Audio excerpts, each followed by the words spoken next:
Finally, some good news after all of this ASIN rejection business. I resubmitted the 16 or 17 books and CDs that were rejected last week, and all of them were accepted. Yay! In case you don't know how to do that, while you're creating your shipment, you'll see the red message on the side. And to the right of the message, there is a little X. If you click on that, it deletes the item from the shipment, but not from your Amazon account. So then you go to Manage Inventory and search for that item. And when it pops up on the far right, there is a menu that opens up and there's like 10 or 15 options. One of the options towards the top says Send/Replenish Inventory. So click on that or select that and it will bring you to the normal page that you see when you're adding an item to a shipment. So you can select the shipment that you're adding it to, etc. Go through, and then when you go to give the quantity, there you go. It'll be there and it'll save it. That simple. So you have to do it for each one. As far as I know, that's the only way to do it. Let me know if there's another way through Seller Central. So those items will drop into the other tab for all of the items that are accepted for your shipment. And there shouldn't be any ones being rejected, assuming that when you're trying this, that your items are not still getting rejected. I would like to hear if you guys are experiencing the same thing. Are the items that were not accepted last week or a couple weeks ago now being accepted? I've heard that it happened to a few other people, so maybe the tide is turning, which is a great thing, of course, to not have all these rejected items sitting in our house, sitting on our table or in a garage or wherever it may be, and actually being able to send them out to Amazon. So the question for me is, was this ASIN debacle a test, a mistake to temporarily make more space in the warehouses, or to scare us, i.e. to push us to source or try to sell faster selling items? Or maybe there's another reason that I haven't come up with or thought of. Let me know. Was it a test? Was Amazon just trying out this new algorithm or this new twist to the algorithm to see what happened, to see if it would work, that sort of thing? Were they only testing it for a few weeks and then now they're going to go back to the drawing board, or they're going to implement tweaks down the road? Was that the reason? Just a test? Was it a mistake? This one I doubt. I doubt that something this big was a mistake, especially based on what the reps were saying. So I doubt it was a mistake, but who knows? Big companies have been known to make mistakes, even Amazon. Were they trying to free up some space in the warehouses, at least for a few weeks? Because you figure thousands of sellers not being able to send in tens of thousands, if not hundreds of thousands of certain items, that might have freed up some space in their warehouses. So while those items were not being sent in and being stored and taking up space, other items were selling. That space was not then taken over by the new stuff coming in that they rejected. So this is just a theory I have. Possibly they're just trying to clean out the warehouses a bit, create some space, get ahead of that.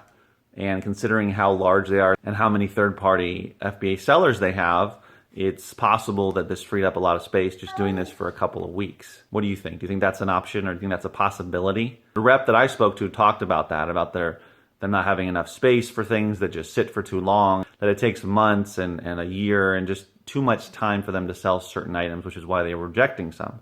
Or was this just sort of a scare tactic or a way for Amazon to let its third-party merchants know that they would prefer if they would send things in that would sell faster, or if it is long tail, that there not be very many or any other FBA offers?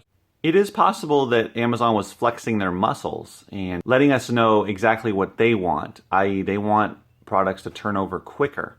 And if there is a product that's going to take a little bit longer to sell, they don't want very many FBA offers on that item. As in, they don't want more than possibly 1, 2, or 3, and that we should not try to send those in.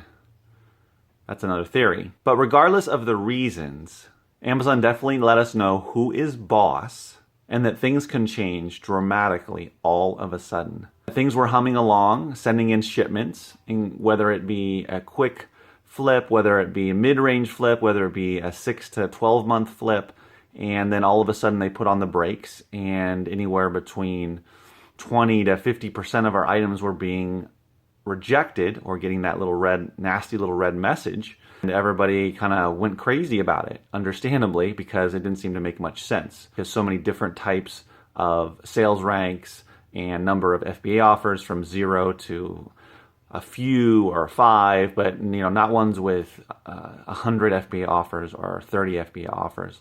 So it didn't seem to make much sense. Now that it seems that the dust has settled, or at least for me it has, hopefully this is happening for everybody, I suggest that we kind of take a new look at Amazon and source possibly in a different way. I still recommend some long tail items, but let's make sure that there's no other FBA offers on those, that you are competing with MF prices. Unless the MF prices are really low, then you might not want to send that in.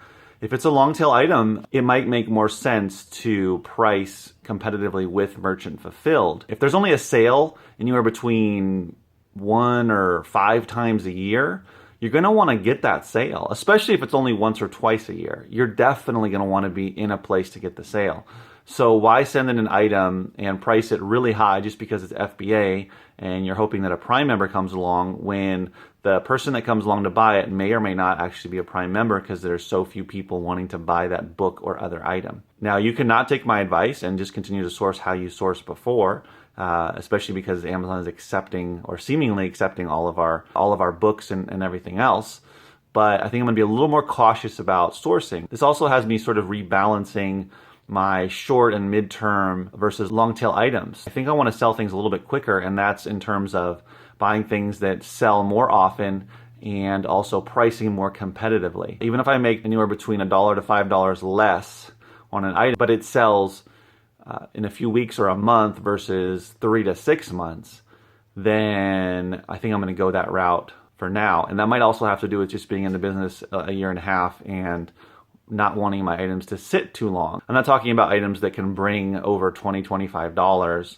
I don't want to drop down to $13 if I can legitimately get $28 for an item. That's a different conversation. But ones where instead of waiting for the $14.95 sale, I can get the $11.95 sale, then quicker. Maybe it'll sell a month or two or more quicker, then I might take that route.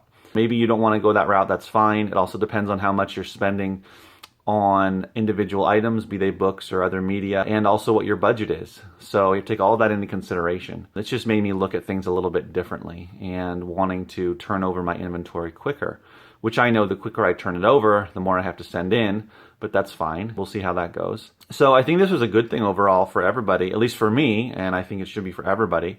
Just kind of a wake-up call that Amazon's boss, and maybe it's not always good to just rely on one income source if you're building a business, but at the same time, I don't think that Amazon is going to make selling books on their platform so difficult that they get rid of thousands of booksellers.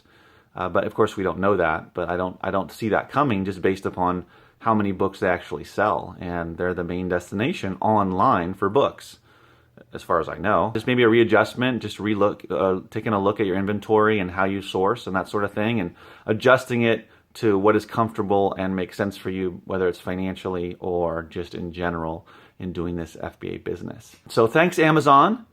We really appreciate it. And we love you dearly, of course, for providing this opportunity and for showing us, that you run the show. Sometimes we need a little smack in the face to wake us up and make our business maybe a little more lean and mean. Thank you very much, Amazon. As always, keep sourcing, keep listing, keep shipping, keep selling, and remember, keep booking.